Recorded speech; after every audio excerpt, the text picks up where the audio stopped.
Olá pessoal, em quinto lugar, Casa dos Riddle. Bem, a Casa dos Riddle, né?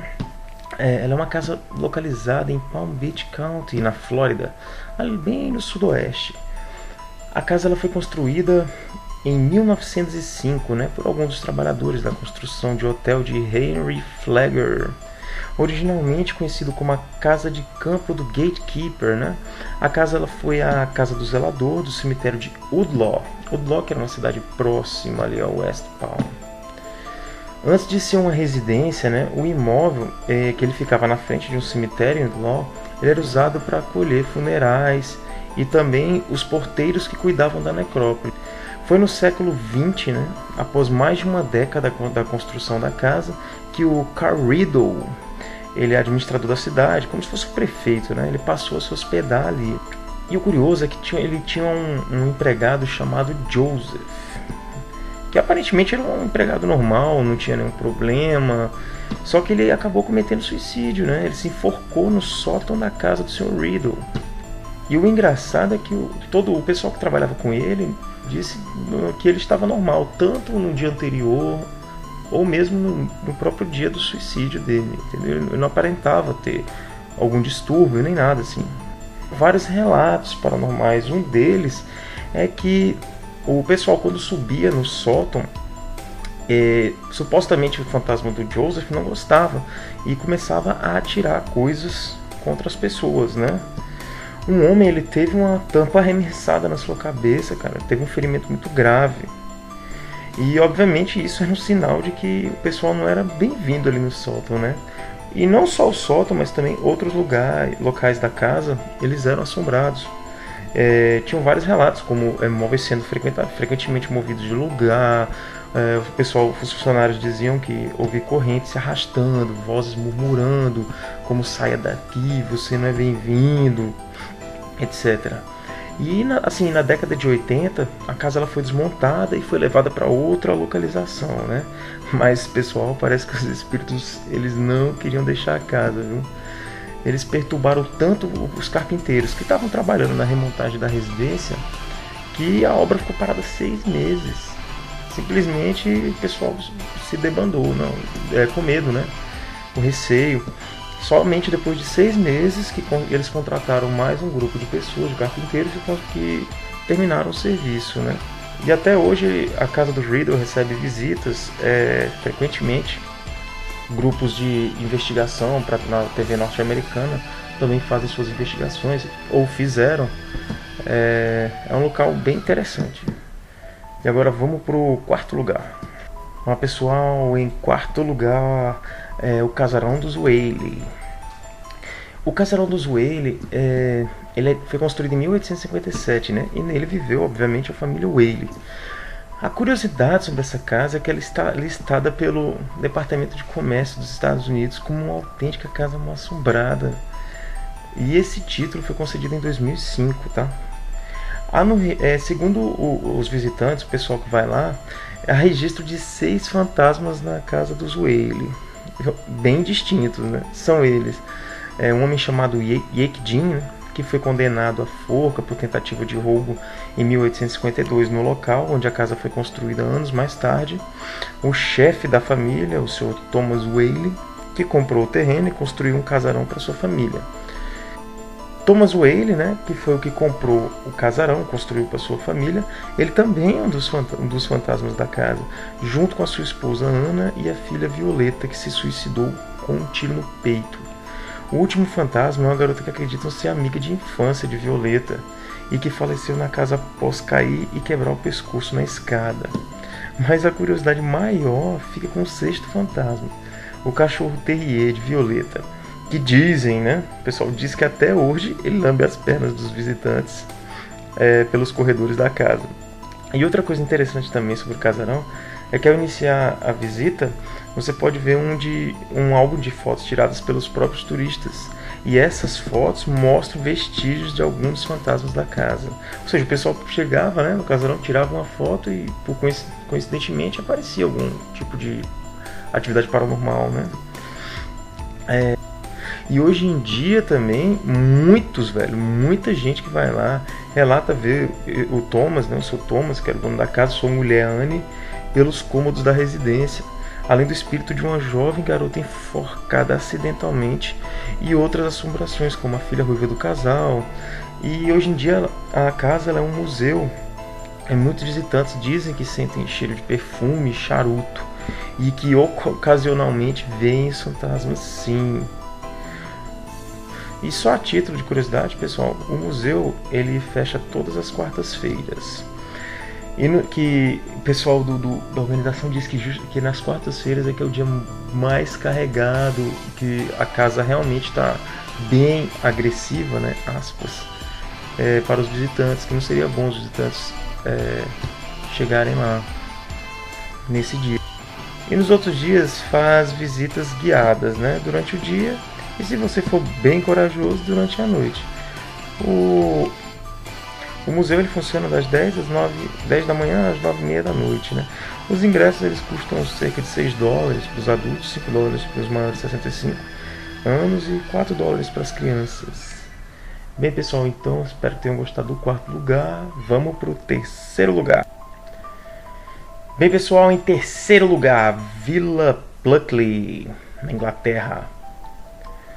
No sudeste do país, né? Mais precisamente em Kent, está localizado essa pequena vila chamada de Pluckley, que atualmente o local é conhecido como o mais assombrado da Grã-Bretanha e um dos mais assombrados do mundo, consequentemente.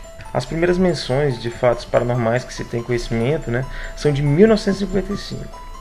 Naquele ano, um senhor chamado Frederick Sanders, ele escreveu um livro de memórias citando a presença de 2 fantasmas naquele local, uma cigana e um justiceiro.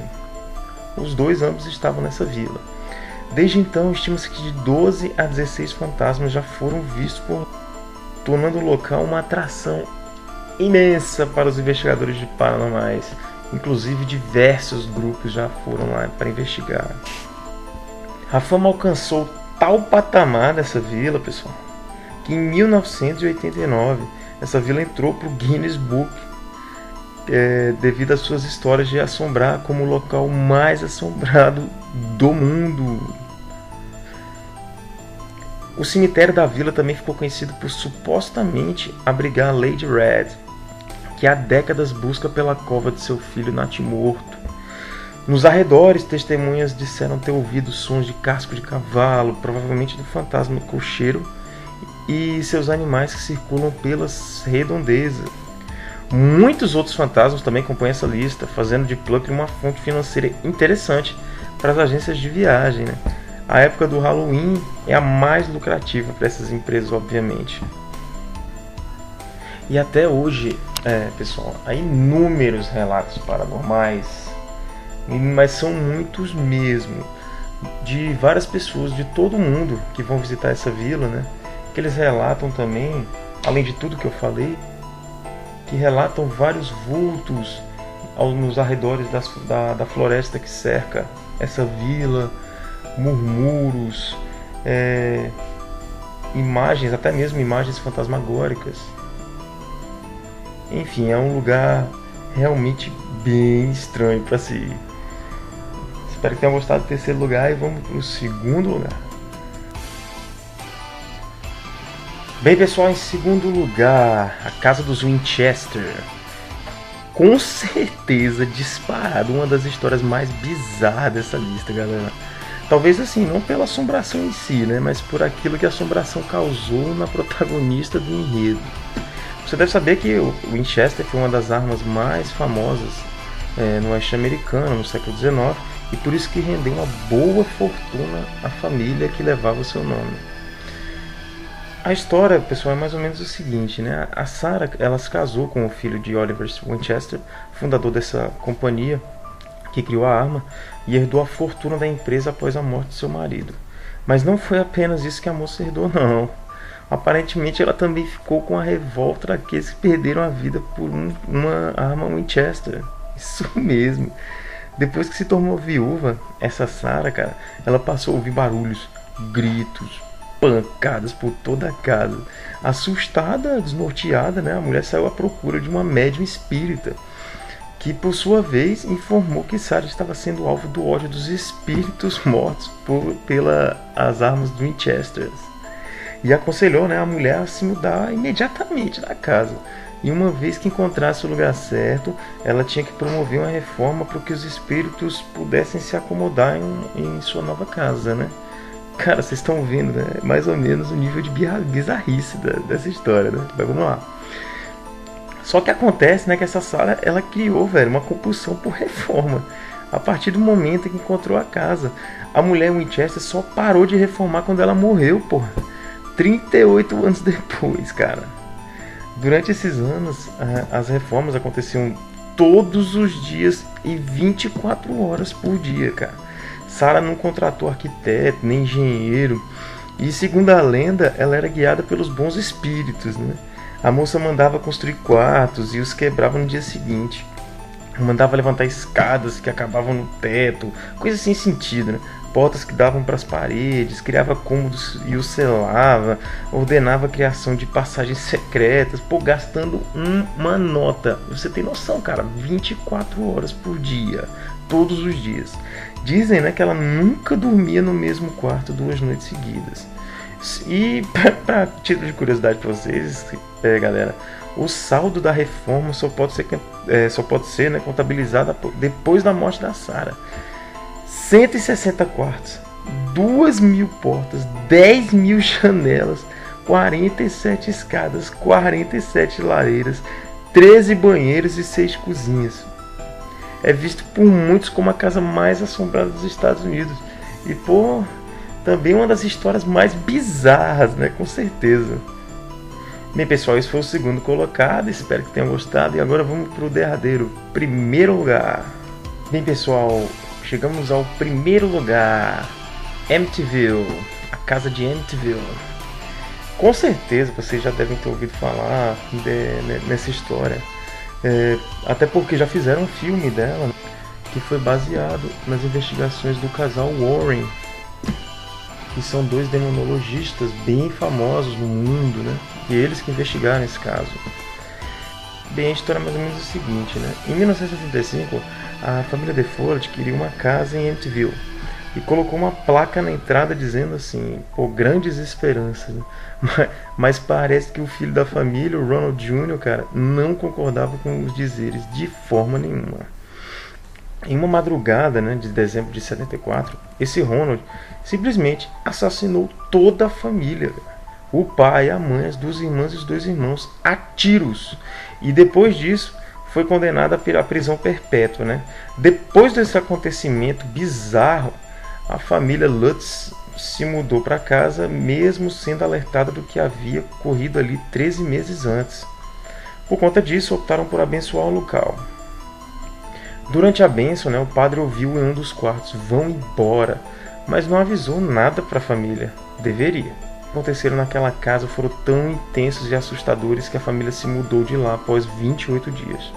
Eram objetos voando pelos quartos, lodo verde escorrendo pelas paredes, crucifixos virados para baixo, vozes, barulhos, solavancos e a levitação dos corpos dos próprios moradores. Foram alguns dos acontecimentos que assombraram os Lutz no mês em que lá estiveram. Durante uma investigação sobrenatural de um grupo de TV, uma foto nela capturou um menino espreitando pela porta. Mas não existia nenhuma criança lá, entendeu? No grupo. Se vocês tiverem mais curiosidade sobre esse caso, posteriormente estarei postando um vídeo para vocês a respeito do casal Warren. Não está muito distante não, pessoal, mas se vocês quiserem, futuramente estamos aí botando vídeo, tá certo? Muito obrigado por ter curtido o vídeo aí.